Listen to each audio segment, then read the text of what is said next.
Russia Ukraine போரை நிறுத்துவது தொடர்பாக ஐக்கிய நாடுகள் பொது அவையில் கொண்டுவரப்பட்ட தீர்மானத்தின் மீதான வாக்கெடுப்பை இந்தியா உள்ளிட்ட 51 நாடுகள் புறக்கணித்தன. ரஷ்யா உக்ரைன் போர் 5வது ஆண்டை எட்டியுள்ள நிலையில் இரு நாடுகளுக்கும் இடையே நடக்கும் இந்த போரில் ஆயிரக்கணக்கானோர் கொல்லப்பட்டுள்ளனர்.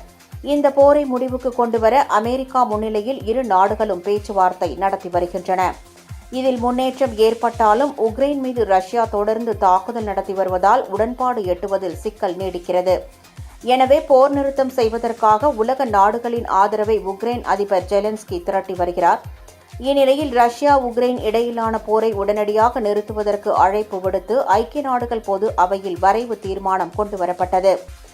இந்த தீர்மானத்திற்கு Britain, Australia, Canada, France, Denmark, Germany, Italy, Japan, Mexico, Philippines உட்பட 107 நாடுகள் ஆதரவு தெரிவித்தன.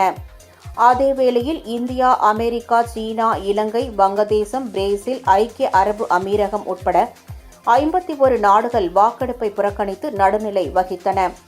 மேலும் கியூபா, ஈரான், மாலி உள்ளிட்ட 12 நாடுகள் இந்த தீர்மானத்திற்கு எதிராக வாக்களித்தன. இந்நிலையில் போர் நிறுத்த தீர்மானத்திற்கு ஆதரவாக வாக்களித்த நாடுகளுக்கு உக்ரைன் அதிபர் ஜெலன்ஸ்கி நன்றி தெரிவித்துள்ளார்.